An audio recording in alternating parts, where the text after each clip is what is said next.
Nadako na sa ating inspiration, kanta tayong dalawang awit para sa ating Sabbath School. There is a melody of love, of the Christ who died on Calvary, for He washed my sins away. He put within my heart a melody, and I know He's there to stay. In my heart there is a melody, there is a melody, there's harmony. In my heart there is a melody, there is a melody of love. Jesus came into my heart, since Jesus came into my heart. Let your joy warm my soul like the sea, be the strong. Since Jesus came into my heart. Kapatid, kumusta kayo? Are you happy? Yes. We welcome namin kayo sa ating Sabbath School. At especially kay Pastor Alex Manlapig. Siya po ay dati nating district pastor noong mga 1990s pa. Kaya tandaan si Pastor Manlapig. Pastor Alex has made him to be sin for us, referring to Jesus, who knew no sin, that we might be made the righteousness of God in him. 2 Corinthians chapter 5, verse 21. So bakit po kaya may pagkakasundo? Ano po? Siguro po ay mayroong hindi pagkakaintindihan. Pero nung una po, nalalaki ng Diyos ang mundo, ay may unity po. Hindi po ba? Sa ating mga magulang, noong unang mga magulang, sa Eva at Adan, ang sabi po ay, it was very good. So bakit po kaya mayroong hindi pagkakasundo? Dahil po sa kasalanan. Pinasok po ng kasalanan ng creation at napalayo po ang tao sa Diyos. Ang sabi po sa Isaiah 59 verse 1, natatanda ko po ay, ang sabi po ron ay, sin separated us from God. So nagkalayo po tayo.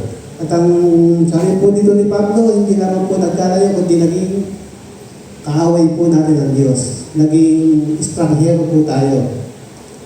Meaning, yung creation po, yung creator, naging kaaway ng creation.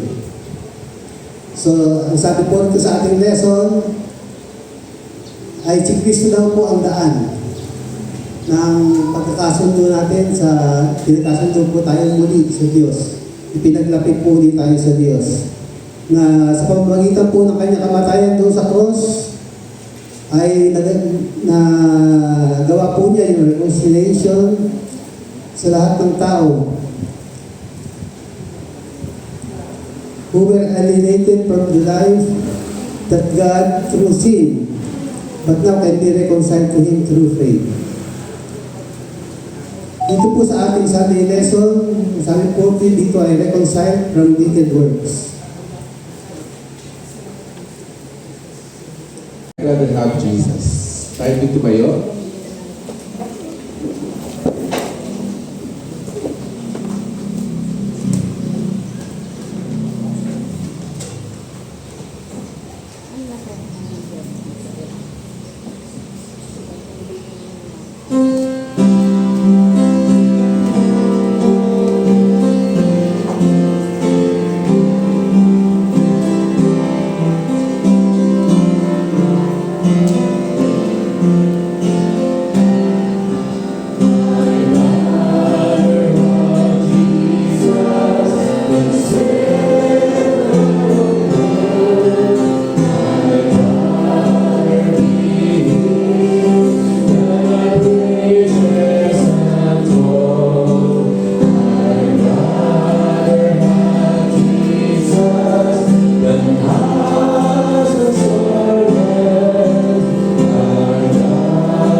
and it's mine, oh yes, it's mine.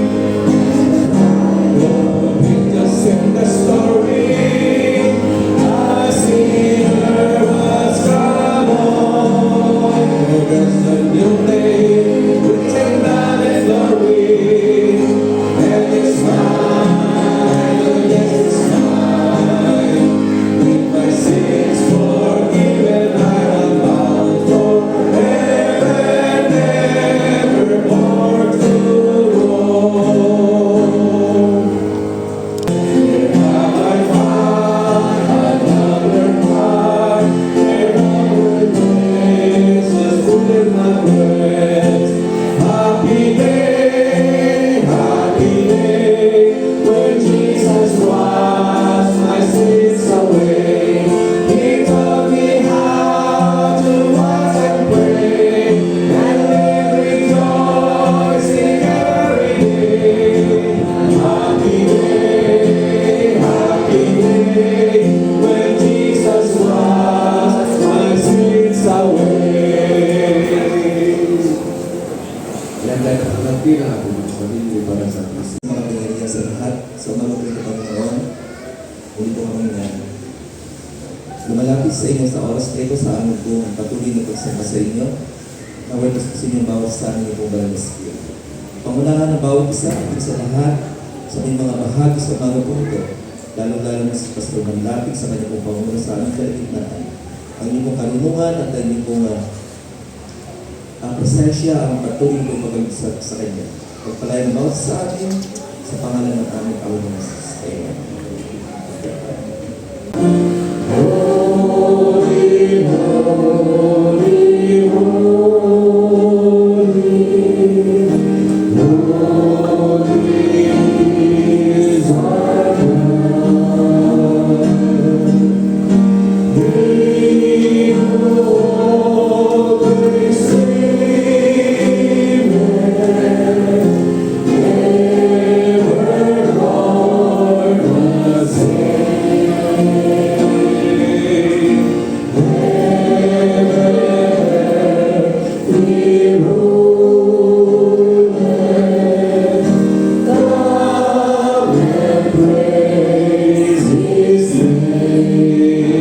Gusto kong hahabol po tayo, okay? Ano po yun?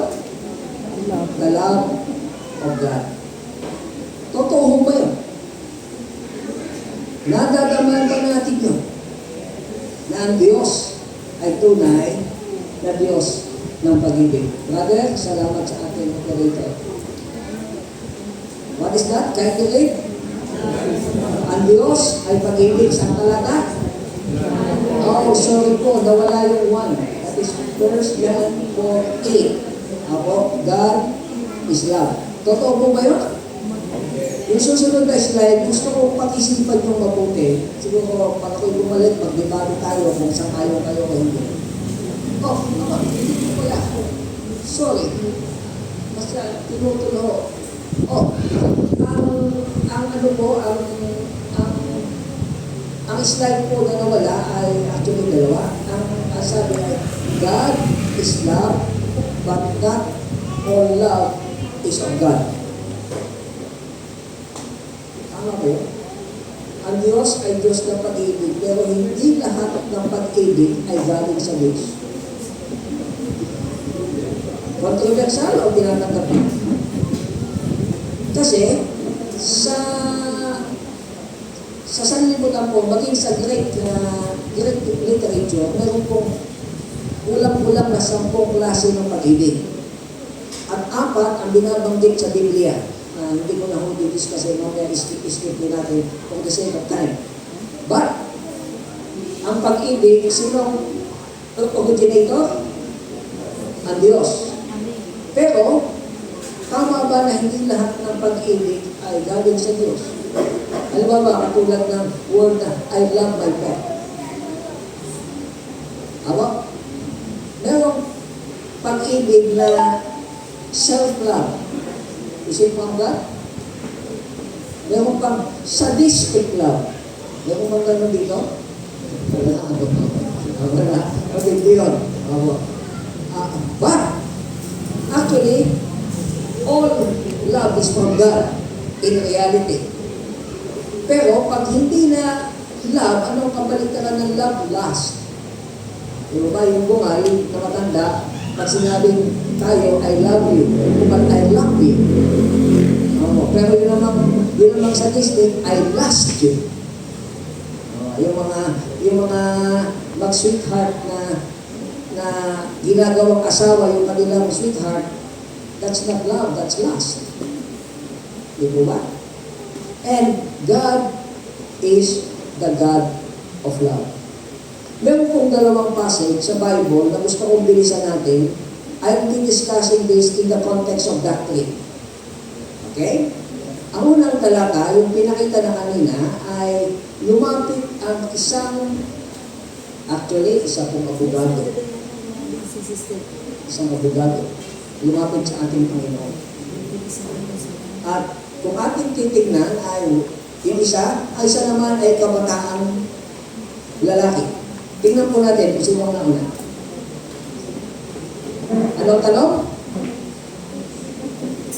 Teacher, which is the greatest commandment in the law? Ang nagtanong po ito isang abogado. At sa kanyang pagtatanong, sa ating gano'n ay, alam niyo ba kung ilan ang utos? Tayo mga Sabatista, Adventista, ang alam natin ang utos 10. Pero sa Biblia, alam niyo kung ilan? Kung bibilangin niyo po ay mahigit na 613. 613 plus the 10 commandments. Ang tanong ng abogado, Panginoon, alin po ang pinakadakila sa utos? Pero, kung ating titignan, sinagot ng ating Panginoon.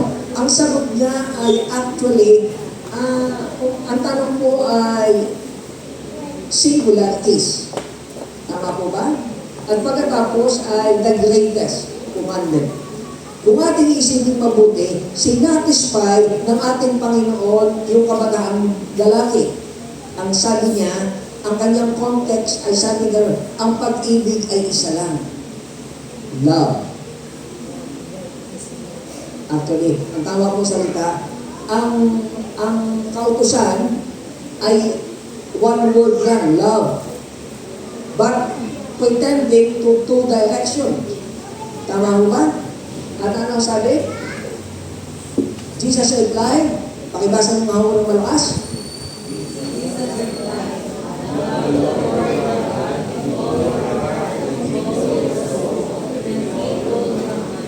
Okay. Ang una ay upward direction. Love your God with your all, with your all, with your all heart. Okay, now, actually, ang maliwanag po ay heart, soul, and mind. At ang sabi pa ay, this is what? The first and the greatest commandment. And, ang sabi ganoon, and the second is like this, love your neighbor as yourself. Ang unang punto kong gusto kong banggitin sa inyo, mga kapatid, ang sinasabi ng ating mga kaibigan na bumabasa ng Biblia, wala ng 10 utos. Yun po ang unang point na gusto kong banggitin. Totoo ba yun? Hindi. Wala na yung 6 na utos. Pero yung 10 utos is still existing. Opo? Ang idea ay, wala po kayong mga stand up. Kung ating kong titignan ay 10. Diba? Yung 10, ang sabi ko nun ay nauwi sa ilan? Sa 2. Ang isa ay pag-ibig sa Diyos, ang ikalawa ay pag-ibig sa kapwa. Yung 10, ginawang 2. Sinamarize. Opo? Kung ating titignan ay love. Opo? Yung 10 ay naging isa. Pagkatapos ay sa direksyon ay 2, God and man. Tanong, yung sinamarize ay nawala po ba yung utos? Kapag iibig ka sa iyong kapwa, nanakawan mo ba siya? Susubain mo ba yung kamag-anak. Mangangalunya ka ba? You are not loving your neighbor. Kung ikaw ay merong santo sa bahay, hindi po yung santo sa dito, may idol ka, at ikaw ay panay ang ano po? Ano yun? Philippine Bank of Commerce? Oo. Kung panay ang buha mo, and you are swearing in the name of the Lord, are you loving the Lord with all your heart? Kaya ang ating titignan, pinagsama lang, pero parang tulad na ang ilan sa inyo mahilig mag-shake. Yung 6 na putas, inilagay mo sa isang baso. Nandun siguro yung mangga. Yung 4 na putas, inilagay mo sa ikalawang baso. Siguro durian. Hindi ko alam, ilan sa inyo ayaw siguro ng amoy ng durian. Now, yung 6 na putas ay sinig, nilagay doon sa sinig, nawala ba yung putas? Nagsama-sama lang. Ganon din yung 4 na putas. The same thing with the commandments of God. Yung 6 ay inilagay sa pag-ibig sa kapwa, yung 4 inilagay sa pag-ibig sa Diyos. But it was not Diyos. Aba? Gusto ko maging maliwanag yan. Okay. Ang ikalawang punto po na gusto kong makita rin natin ay ito. Meron po dito slide na i-display. Okay? And all the prophets hang in this commandment. Yan po yung binasabi ko kanina. God is love, but not all love is always God. Okay, ito po ay isipin ko na. Sana ito ay mga hapon. Okay, ay kalawang tanong ay ito. Yung kabataan ng lalaki, ito po ay sa Matthew 19. Nung lumapit yung kabataang lalaki, ang sabi na noon, then Jesus came up and asked, Maestro, ano ang mabuting bagay na gagawin ko para ako ay magmana ng buhay na walang hanggan? This is the most important question in the world. But however, gusto ko pong makita ninyo na mayroong isa pang importante. Kanino pala itinanong ito? Anong gagawin ko para ako'y magmana ng buhay na walang hanggan? Kanino po itinanong? Kay Jesus. Meron din isang tanong na itinanong kay Pablo. Hindi ko na lagay sa slide. Ay mababasa ko kung basahin ay sa sa Gawa 16, 30-31. Ito ay specific. Okay? Yung ikalawang specific ito kasi po bakit? Ang nagtanong ay kabataang lalaki at ang sinabi niya ay, Lord, what must I do in order to inherit eternal life? Ang hudyong itong kabataan ay meron siyang katangian. Ang una, ang hudyong ito ay mayaman. Tama po ba? Ang ikalawa, ang hudyong ito ay kabataan. Ang ikatlo, ang hudyong ito ay ano pa? Pinuno. Leader. Hindi ko alam kung sa AY department siya, Father Joker, na nandoon. Opo. Kanya kung ating titignan maliwanag, ay siya ay hindi pagkakaniwan kung ating titignan itong pudyong ito ay kung sa atin, siguro born Adventist. Mula pa sa pagkabata, sinusunod niya na ang 10 utos. Kanya siya ay mananampalataya na. Yung ikalawang tanong ay, tinanong kay Pablo, ang nagtanong ay, alam mo istorya, jailer. Yung warden. Ano po? Alam natin na lumindol at pagkatapos ay nabuksan yung mapintuan, nagulat bakit hindi tumakas si Pablo kasi honest siya. Pagkatapos, ang sabi niya, what must I do in order to be saved? Inyong pansinin ang pagkakaiba ng tanong.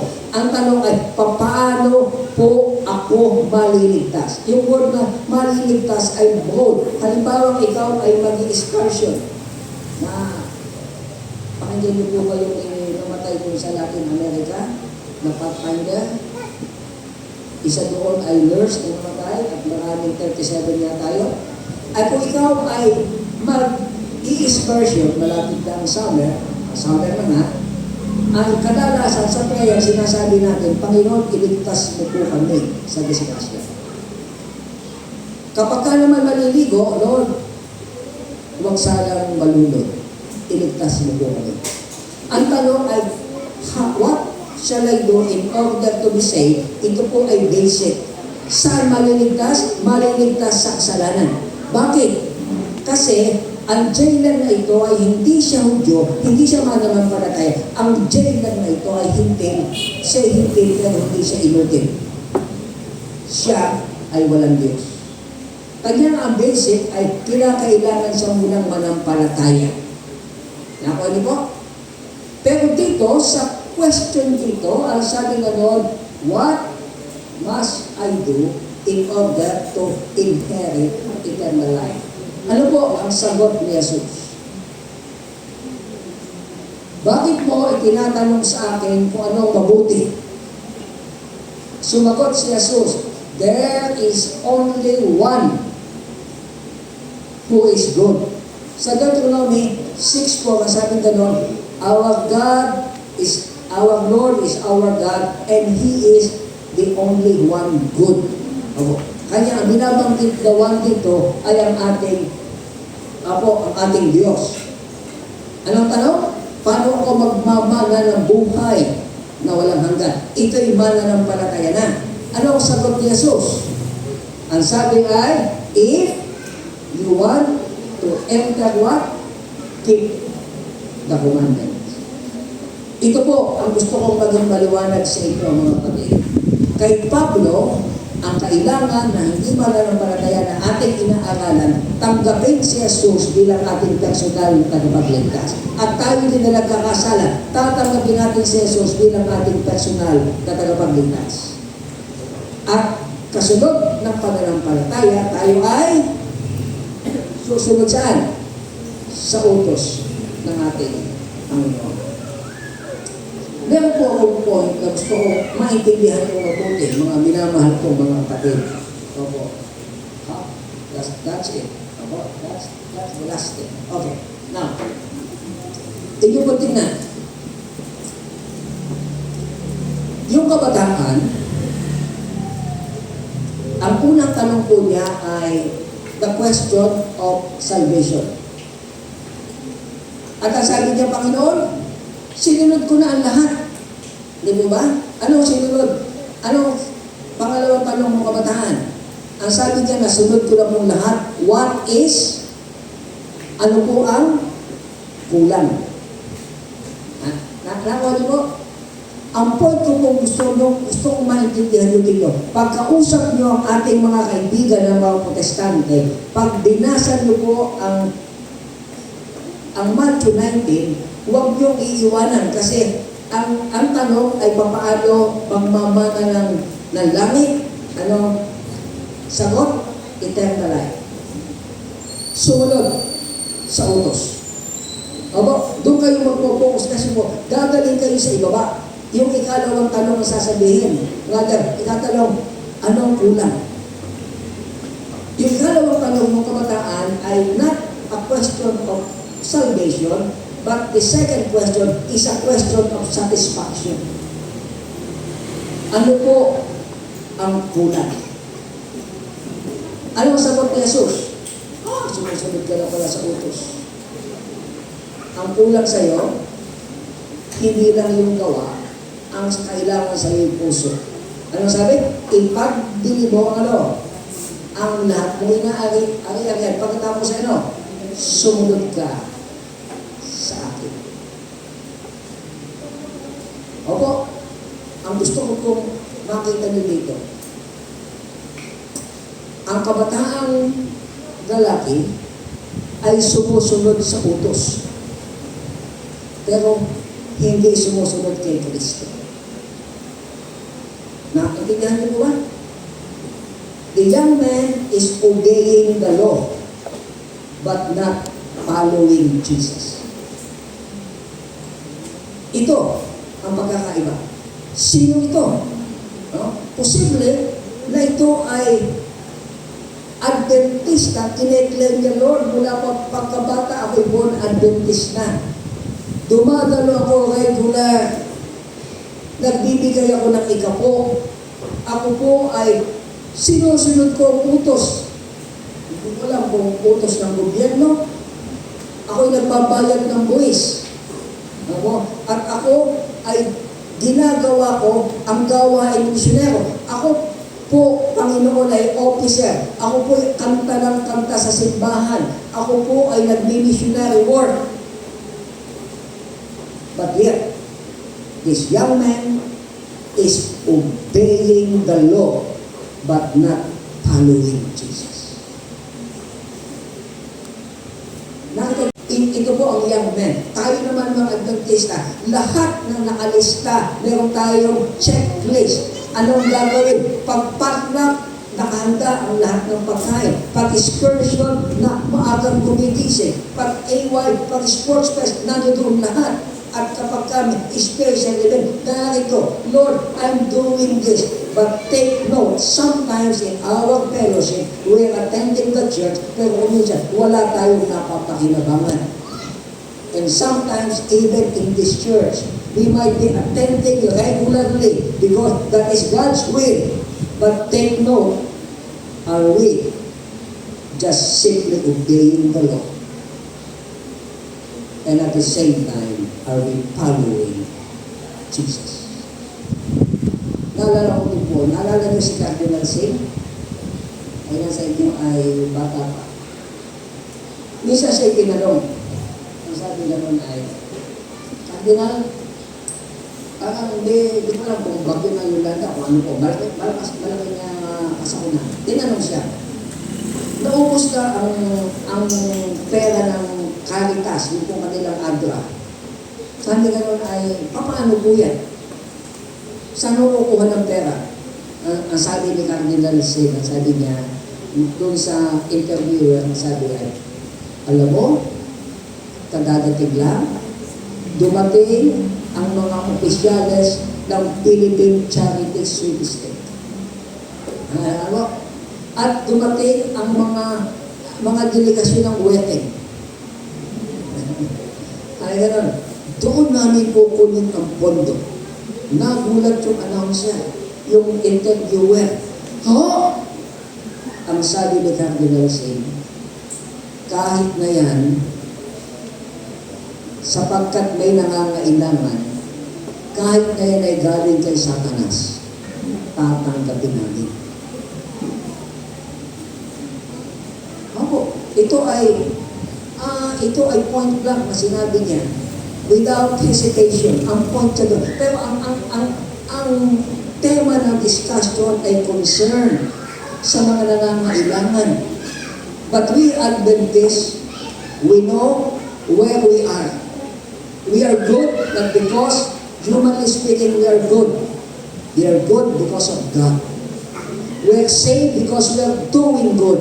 We are saved because of Jesus Christ. And every time we follow the Lord, let us ask, am I obeying simply my husband? Am I simply obeying my wife? Am I simply pleasing my grandma, my grandpa? Am I simply doing what is proper? Am I doing it come what may? Basta ako'y makatulog, maski anong mangyari, I will help. It's good to help. It's good to do things. But take note, we might be obeying the law. I do not know which law or whose law is that. But the young man is obeying the law but not following Jesus. Ano po ang problema niya? Hindi ang problema niya yung kabaitan. Ang hindi na niya problema, hindi rin yung sinabi ng talata na yung mayaman ay patuloy na kumakamkam ng kayamanan. Katulad ng nadidinig natin na yung mga bilyonaryo gusto pang maging bilyonaryo. By the way, mga kapatid, walang masamang magpayaman. Are you with me? Wala po. Ang masama, yayaman ka kasi lumalabag ka sa utos ng Diyos. Iyon po, you can be rich, but rich be rich with goodness, be rich in Jesus Christ. At the same time, ano po? Gusto ko din makita natin na ang kautusan ay nananatili pagpakilaman. Ano man ang sabihin ng tao, at doon po sa conversation ng young men at the Jesus, ang tanong ay ano po ang gagawin ko kay Pablo para maligtas? Believe. First step. Second step, anong gagawin ko specific para pumunta sa langit? Obey the law. Banda mo nilang sinabing, tanggihan mo ang iyong sarili. Okay? Again, question of salvation. Second is question of satisfaction. Right now, are we happy? Are we happy with the Lord? Ngayon ba tayo masaya na naglilingkod sa Panginoon? Masaya ba tayo bilang Adventista? Bago po ako umupo, may naalala ko isang teacher na nagtanong sa kanyang grade 2 pupils. Ang tanong niya ay sabi niya, kids, how do angels obey? Ano nga po yung tatanungin ko yan? Mga bata, papaano ang mga anghel ay sumusunod? Nagtaas ang unang bata. Ang sabi ng bata, teacher, angels obey very quickly. Hindi sila bingi. Nakita kayo ng bata na iutusan? Ano po? Ano po? Hindi rin sila nagsasabi, hindi ko alam. Hindi rin sasabing walang dahilan. Hindi sinasabing nag-utos ang Panginoon sa mga dahilan. Hindi sinasabing hindi ginagawa pa ako. Or, teka muna, mami, tatapusin ko pa yung game, hindi pa tapos. Angels obey very quickly. Ay kalawang nagtaas ay batang babae. Ang sabi ganoon, Ma'am, angels obey without asking question. Di ba ba? Ang mga anghel ay sumunod. Hindi sila nagtatanong. Lord, ano po yun? Bakit po? Ay tatlong bata ang sabi ganoon, they obey without doubt. They obey with faith. At ay kapat na bata ang sabi ganoon, angel believe. They trust God first, then they obey happily. Ang mga anghel ay nagtitiwala sa Diyos. At sa kanilang pagtitiwala sa Diyos muna, at sila'y sumusunod ng napakasaya. At ang huling bata ang sabi ganoon, Ma'am, angels obey because God is agape and God is love. Ang mga anghel ay sumusunod sa ang Diyos ay agape at siya ang Diyos ng pag-ibig. Mga kapatid, ano ang ating relasyon po sa Diyos? Paano tayo sumusunod sa Kanya? Nakita natin, let us believe in Him and let us submit to Him and obey Him with happy heart. Tayo ay maglingkod ng may pananampalataya na sumusunod at naglilingkod tayo ng may masayang puso. Ito po ang aking dalangin sa pangalan ni Jesus.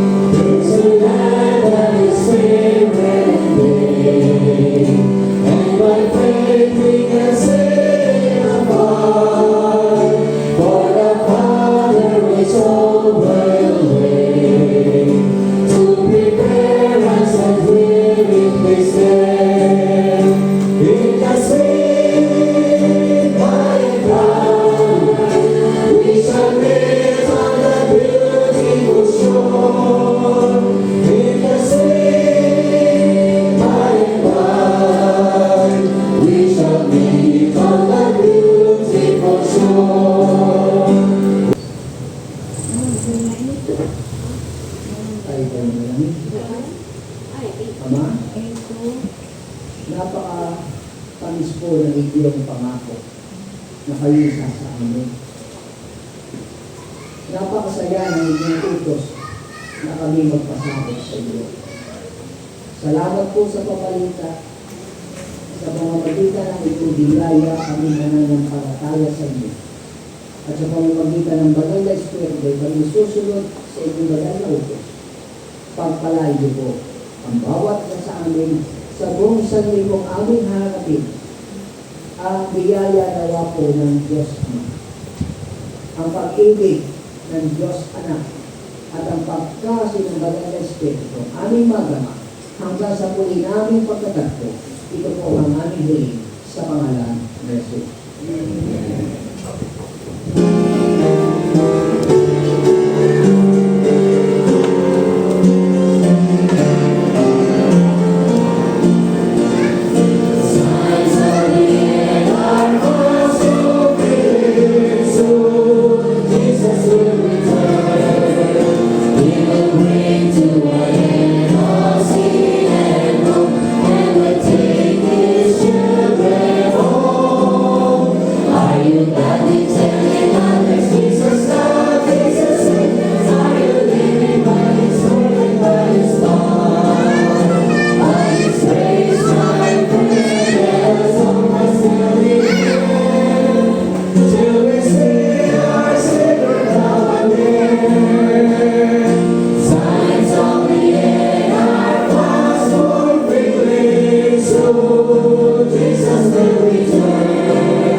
Salamat po mga kapatid.